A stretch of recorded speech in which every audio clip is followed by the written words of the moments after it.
Good morning. Yeah, good morning.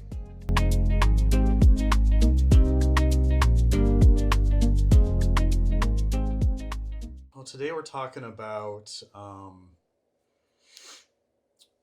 the spouse or partners of someone who has ADHD or neuro. That's Any one kind of word. Yeah, any neurodivergence. kind of neurodivergence. Because Yeah. that Yes. I think one of the things we all see couples. I think it's Yeah. one of the things that we've all been seeing in our offices is a Mhm. lot of couples who are neurodivergent couples. Yeah.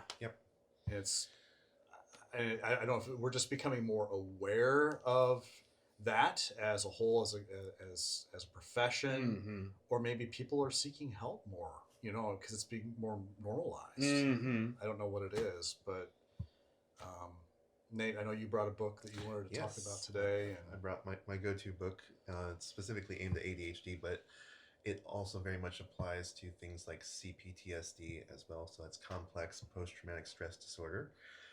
So it really covers a lot of that, and it's especially helpful because it's written by a couple, for couples, and originally the thought was it was a non-neurodivergent partner and an ADHD partner, and he comes to find out that nope, he's autistic. okay, So another thing to keep in mind is oftentimes neurodivergent people are very much attracted to each other. So if you think you're 100% normal, we'll go with that for now, but we'll come back to that. I wonder, just kind of an aside, how often do you think they're aware of that attraction, or do they kind of just have to? You have to help them realize that that's why they were brought together. I think about half the time that there's some, and this is why you complement each other so well because your neurodivergence excels in this area, and your neurodivergence excels in this area, and that's why you were drawn to each other. Someone could be very mathematically inclined, and the other partner could have a very distinguished vocabulary. In that marriage, that's very complementary of each other. So there's lots of ways this could play out. Okay. Uh, this is probably one of my big go-to books, especially when at least one partner is ADHD or really CPTSD for that matter too, because a lot of the things still apply. And the book is Small Talk 10 ADHD Lies and How to Stop Believing Them by Richard and Roxanne Pink. What I really like about this book is the wife, who is ADHD and most likely also dealing with CPTSD, comes on and she'll talk about one of the lies and how she struggles with it and steps that she's taken to start to kind of challenge it and grow herself. And then the husband will come on and talk about ways that he's observed those struggles and how to better support your partner that is dealing with those struggles. Well, that kind of to dive right on in, I guess. What are some of the struggles that they've encountered? And So I'm going to talk about the ones that apply more universally in Sure. particular. So I call it the series of escalating chapters because Okay. we have I am useless, I am a burden, I am a failure, and the most concerning lie, the world would be better off without me. Okay.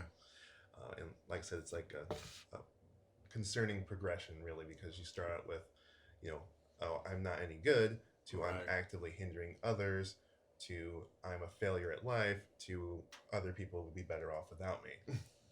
Yeah, escalating. I like that. It's almost like a crescendo, building upon each other. Mm-hmm. Definitely shame-based Yes, lies. very That's shame-based kind of what lies. I'm hearing. It's just echoing that I am broken, I am useless. And shame, it's sticky. Once you're in that pit, you're in that pit. So escalating, yeah, crescendo.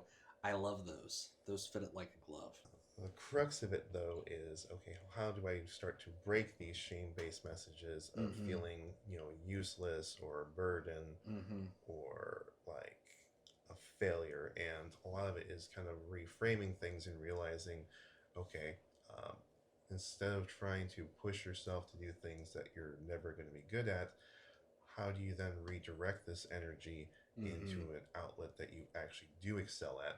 And how your partner can support you in doing that. Well, what I'm thinking with that, how maybe it mentions examples in the book, or Yep. maybe you have seen in your Sure. own practice, like what are some of those outlets that folks might excel at that their partner can support them? I'm going to start with some of the common struggles that ADHD isn't simply ever going to be good at. So like Okay. being overly organized or on Okay. top of things all the time. Not going to be an ADHD or strong suit. That is where the partner can excel and support the ADHDer, because they can bring that structure and that consistency and that overall framework, whereas the ADHD partner will bring the creativity, the spontaneity, the I was randomly out and I thought of you, so I got you this nice thing. Um, those kinds of things are where the ADHD partner will more excel. So, I was just thinking more about that idea of the subject of reframing. Mhm. I like to call it a honest look in the mirror versus a skewed look at the mirror. Okay. Because shame, what does the shame do? It creates a false reality where you are the target of the very worst lies you can tell about yourself. Okay. And so you ultimately end up hurting yourself. Exactly. Right. Right. I might be jumping the gun on this one, but with that said, I mean, I'm thinking too about the partner who's neurotypical. Mm-hmm. I mean, they have their own stories, their own narratives that they're telling themselves about this whole couple situation. Yep. Right? They might be telling themselves something like, well, I feel really lonely, I feel neglected, I feel overlooked. That's got to play into the neurodivergent's own narrative about shame as well. Yes. And that's got to make this like unholy, like cyclonic hurricane of shame between Yeah. the two of them, right? Yeah, absolutely. It certainly can if left unaddressed. Okay. You'll have partners that feel like they're constantly talking past each other. Neither of them ever feel like they're getting their needs met, and it's simply because essentially they're talking past each other because they're speaking just a slightly bit different language, and neither is really truly hearing the other. Okay. And that's really the best time to have this conversation before it gets any worse. When I do relational therapy regarding this matter, I'm very quick to remind them of the positive past, how things were before, I'm going to borrow your language, Ryan, the cyclonic winds of shame took root. Because, again, what does shame do? It traps us in a false reality. Mhm.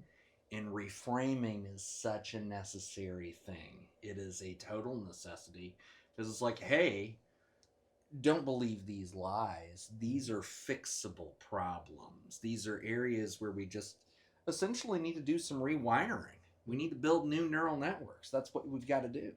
That's got to be a challenge, though, as a therapist, to help them get into that space Absolutely. and see that reframe, because I know there's definitely a lot of hurt and pain Oh, yes. that come into that session because they're both feeling wounded by their partner. Absolutely. Sure. How do you all address that? Psychoeducation. Okay. We've got to really inform them of, hey, this is what happens when you have a different brain type. Yep. Because these are neurotypes. And if we do the psychoeducation about the neurotypes, there's a lot of aha moments. I've seen a lot of aha moments where it's like, wow, so that's why that happens. Okay. And when that message is reached, it's a case of, all right, things aren't as dire as I thought they were. And to add to that, I mean, this is also where I jump in with my favorite thing, my one cognitive bias that is starred on my little poster in my office, and that's the availability heuristic. And the reason that's the one that's starred is because that is the lens that we shape our entire reality through.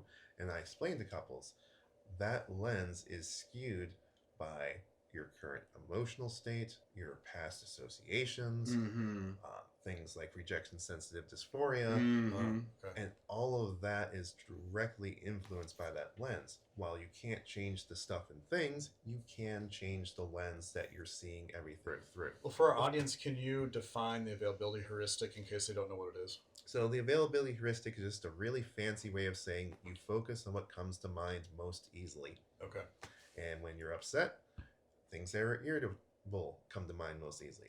When you're sad, things that are sad or depressing or lonely related come to mind most easily. And it's keeping in mind that the emotional state is going to skew the information that is available to Okay. you. I also had heard and have been thinking about this idea too. It's a negativity bias, which is, the human race, we tend to focus more on the negative information and encounters that we come across.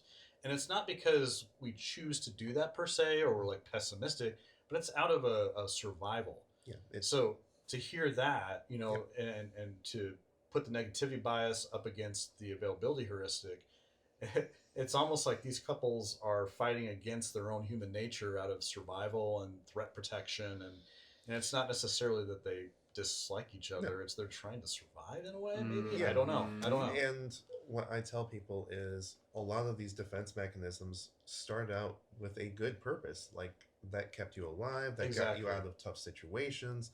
Yeah. It's just now you're applying them in situations where they don't Right. belong. I mean, I think for the most part, I think people do the best they can with what they have. Absolutely. It's not like they wake up and decide I'm going to have a horribly stressful and hurtful relationship with this Mhm. person Yeah. that I once loved deeply. I mean, it Mhm. just kind of builds up over time. And that idea of survival, Mhm. going back to what Nate said, sometimes we end up being our own worst enemies if we develop that mindset in our relation. It's better to respond with curiosity Yes. than confinement, because with RSD, you Right. can build your own prison very quickly. Yeah, and that's a big thing I remind couples about is when you come from a place of criticism, that's going to lead to defensiveness and Mhm. isolation. Right. But the antithesis of criticism is curiosity. Yes. And the more you can keep a curious and open mindset, the less you're going to struggle with that criticism and defensiveness cycle. That's a really good point. I mean, it's you almost have to be vulnerable to be curious. Bingo. Mhm. You said that perfectly, Ryan, because what is vulnerability? It's an open system. Yep. It's not a closed system. Right. It's, hey, I'm worried about you. You got quiet. Is everything all right, honey? How are things going on at work? You know, Right. there might be some RSD in one environment that's being carried over to the home environment. And here you are, maybe you're the one who made dinner that night and you're not getting that night that you were expecting Mhm. because there's suffering that's borrowed from one environment and brought to another. Curiosity is what's going to open that door, and you'll hear, oh my goodness, it was just a horrible day and I think my world is ending professionally. And that RSD is playing a role there. We want to isolate, we want to protect ourselves, and so to step into a space of curiosity, that just takes a lot of work to get there. Mm-hmm. I just wanted to say one thing to our audience, just as a reminder. We had a previous podcast, I believe the Mhm. episode before this one, maybe, Correct. on rejection sensitivity dysphoria. Yep. All about it. So if Mhm. you're here listening to this episode for the first time, you're like, what is that? Please go back and listen to that. What, just a quick definition, how do you guys define RSD?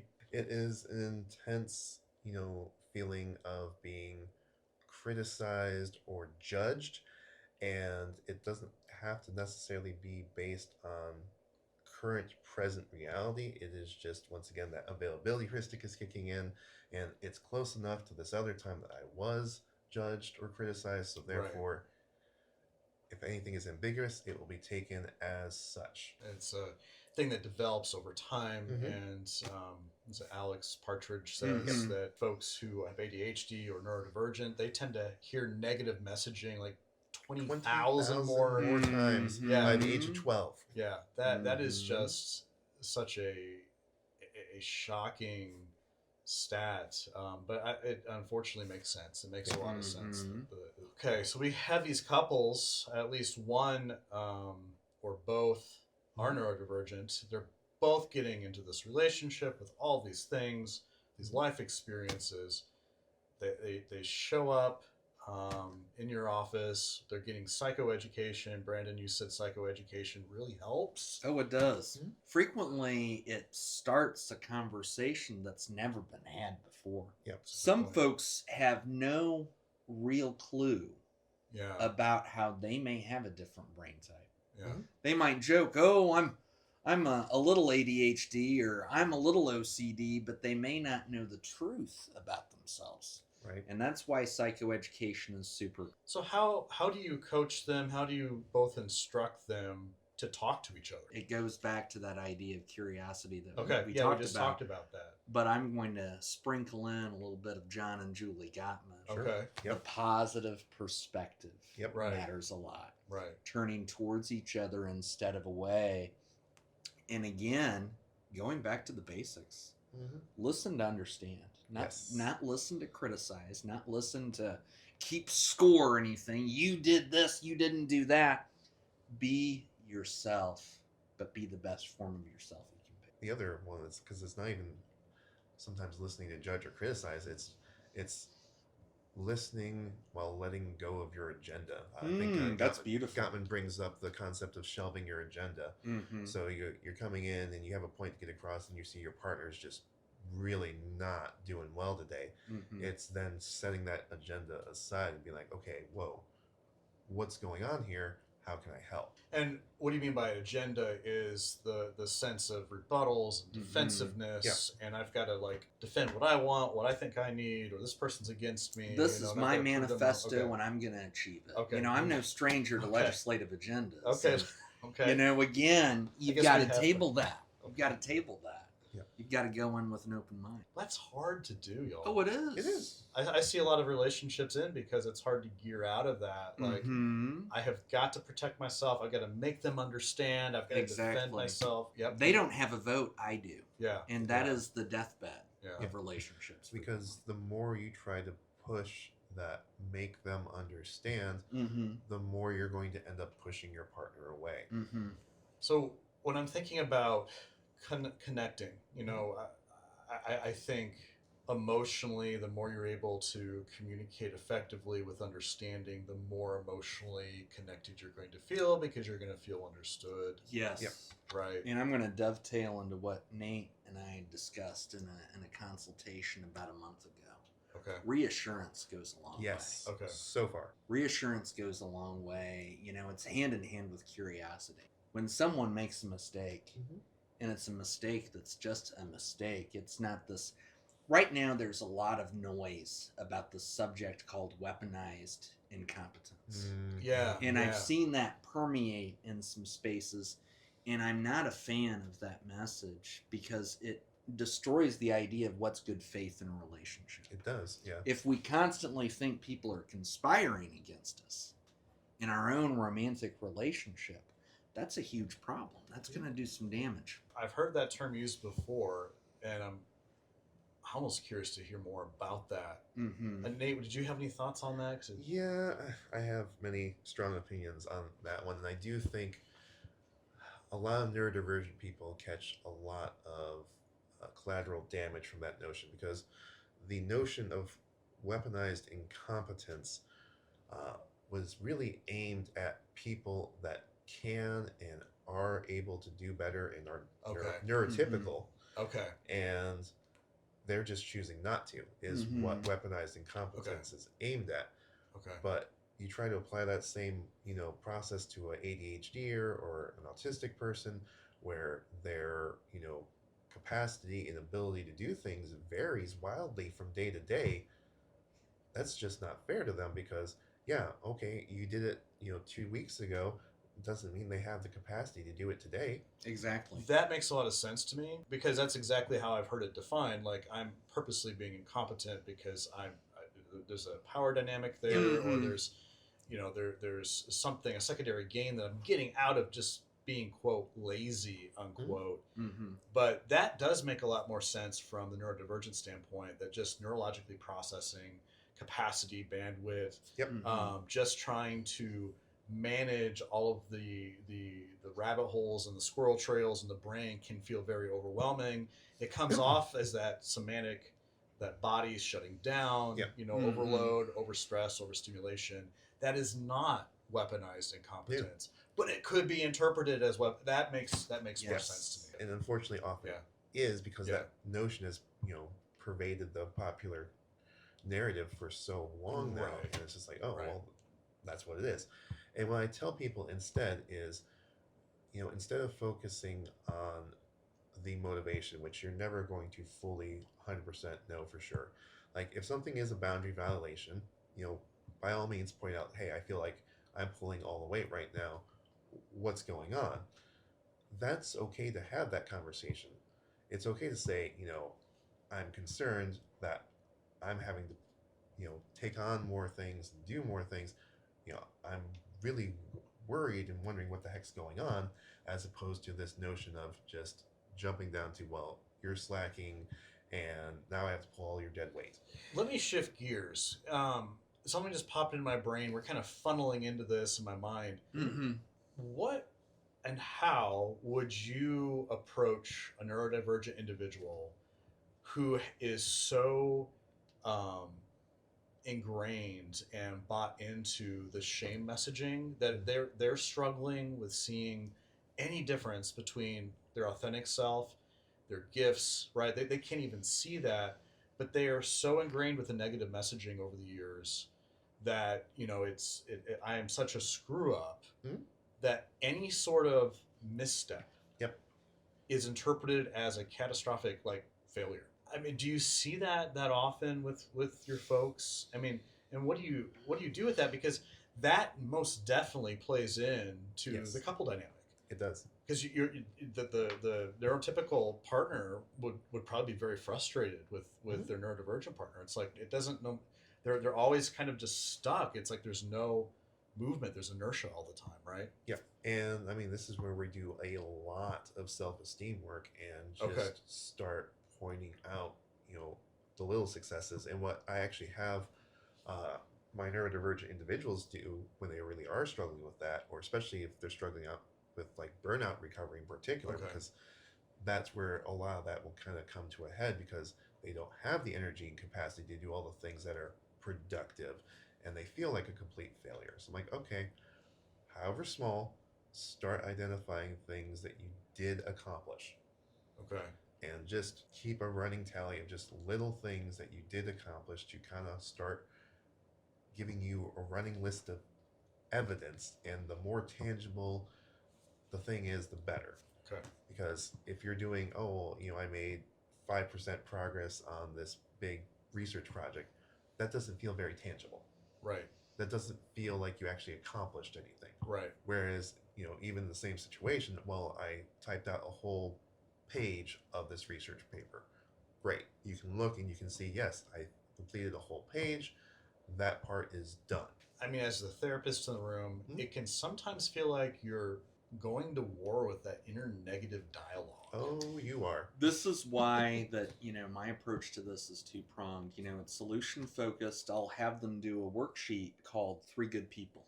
3 Good People involves naming positive qualities on a fictional character, Mhm. positive qualities on someone you know in real life, and then the worksheet surprises you in the final individual for you to inventory the positive qualities yourself, the person who is doing the worksheet. And in session, that generally yields some positive results.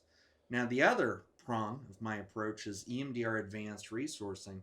Have them think of a talent, and this talent has been a game changer in their life. It's been some sort of superpower, and have them really think about all those past victories as they're doing the bilateral stimulation.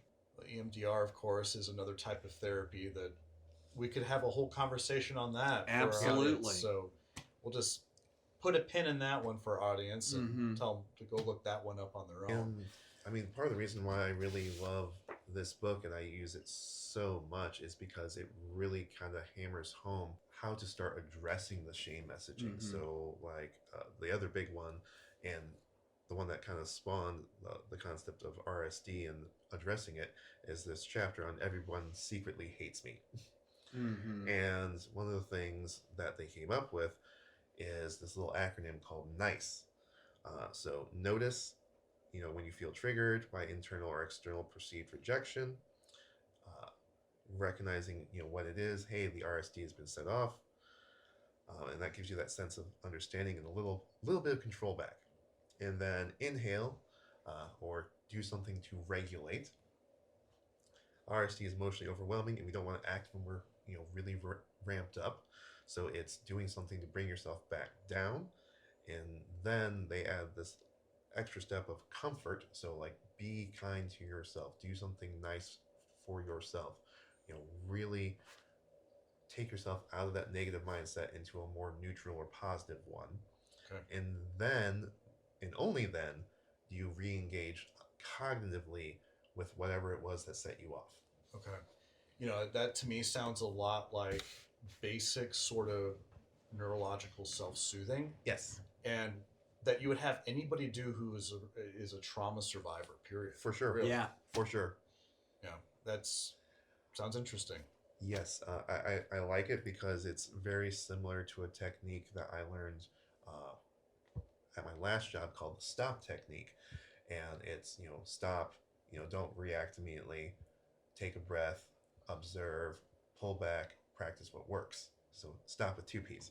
So because nice and stop are so eerily similar, I'm like, oh, great. Like, this is just using this technique Yeah. that I've been using and just adding a step of comfort before you engage with the O and the PP from the stop technique. Well, it's a little bit like the halt technique. Oh, yeah. Hungry, Yeah. angry, lonely, or tired. A little Yeah. bit like that. Well, any thoughts that you kind of sit with? Like, I guess they say in 12-step communities, burning desires, right? Mhm. Anything Yeah. that's resting on your heart and your mind that you want to share with couples out there who might be struggling and trying to connect and trying to make this thing work?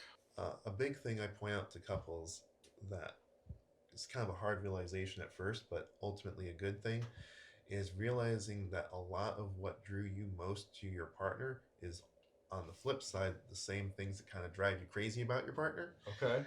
It's two sides of the same trait, two sides of the same coin. And instead of paying attention to that negative side so much, it's reminding yourself, yes, those are the negative sides of this trait, but what drew me to them is all these positive sides of that exact same trait. Right. Going back to the Gottman's positive perspective Mm-hmm. and really, highlighting that. And when I tell couples, and going back to that reassurance piece, is you're doing things to just kind of be with each other and enjoy each other's company instead of just, oh, we're always having these problems. Like, okay, well, go spend some time together and just Right. be. Right. Be friends again. Exactly. And even more so than that with the reassurance piece, and this goes into, once again, the Gottman's approach with creating rituals of connection. Okay. Yep. And what I tell couples is your rituals of connection are your emotional safety net. Yes. Um, so the little things that you do to reassure each other that you still love and care about each other, whether it's the goodbye in the morning, the I love you before going to bed, Mm-hmm. the meal times together, the Mhm. check-ins to make sure your partner's day is going okay. Mm-hmm. All of those little things are little reminders that, hey, I'm still thinking of you. You're still important to me. Yes. Mm-hmm. We are still okay. Mm-hmm. And when you continue to do those, despite things being rough or going sideways, that is reassuring your partner that, okay, things may not be okay right now, but they still love and care about me because they're still doing the thing that says that they think of me and love me. Assurance through behavior rather than Yeah. assurance through words. Correct. Mm-hmm. I've always been an advocate that behavior speaks louder than words. Mhm. If you really want to judge someone's position and perspective and where they're coming from, don't listen to what they say necessarily, but listen to their behaviors. Mm-hmm. Yes. And I like it. what I point out to a lot of couples by the time they come in my door is they've let a lot of those rituals of connection kind of go to the wayside. And I'm like, well, yes, and now you've lost your emotional safety net. So when you have an argument or a big step back, or you forget each other's anniversary or birthday or Father's Day or Mother's Day or whatever, there's no emotional safety net to catch you anymore. We live in an age where there's so many progress bars. Mhm. There's so many progress bars. There's all these quantifiable images that show us where we're going. In relationships, we need to slow down. We need to slow down and just think about those actions, those rituals, and just be. There are no progress bars. It's so easy to compare ourselves to other couples. It's so easy to compare ourselves to, heck, social media. Mm-hmm. Every so often you'll see, I mean, there's plenty of influencers out there who are Oh, couples, yeah. right? Or comparing yourself to the folks down the street with a really beautiful Mhm. Instagram, or Yeah. your neighbors, whatever. Not necessarily social media, but that's a good point, Brandon. It's so easy to compare, and it is important to slow down and focus on the here and now. Exactly, and we always have to remember what is on social media is curated. It is Yes. not natural. Yep. It is what they want you to see. Yep. That's why I tell Mhm. people. And I also tell people that the comparison by itself is not the issue. Like, it can be a reference point of, oh, well, Mhm. they do that this often, or they're doing this, and that might be a good idea. Great, that's fine. Yeah. But when the judgment comes in, when the Right. shame messaging comes in, that is when you're setting yourself up for failure. And I do hear that with my couples, especially the folks who are really stuck in that shame vortex. They're comparing themselves so much to other people that they know, and it's just Mhm. hard to gear them out of that. Yeah. But You have to own your journey. It's Yep. nobody else's. yes, Yes. you've got to stop trying to do somebody else's journey. Yep, step into your own. Thank Mhm. you, Brandon. Yeah, You're and welcome. that's kind of the biggest focus of my couples work is here are all these messages that you've internalized from other people, from media, from your parents, from your friends, from whatever else. Is this something you want in your actual relationship with your partner, or is this something that you just think you should have? Right, exactly. Mhm. Any final thoughts? Any closing? I mean, the big thing is, remember what drew you to your partner. Okay. It's not that your partner is lazy. It's not that your partner is, you know, being incompetent on purpose. It's recognizing that your partner has capacity and that sometimes you butt up against those limits. And instead, remembering, okay, we can support each other and those strengths are going to come back into play once you have access to that capacity again. Right. Mhm. To kind of build on what you just said, Nate, breathe. Yeah. Breathe. Take a breath. Breathe, Slow yes. down.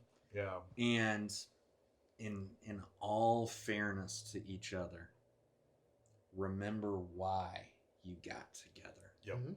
Do a little bit of fast archaeology and realize, hey, there's a timeline here where things weren't this way. Let's get back to it. Sure. All right. Thanks, Nate. Thanks, Brandon, for being here. Yep. Thanks, audience, for tuning in. And until next time, this has been the Three Pairs of Glasses podcast. Yep.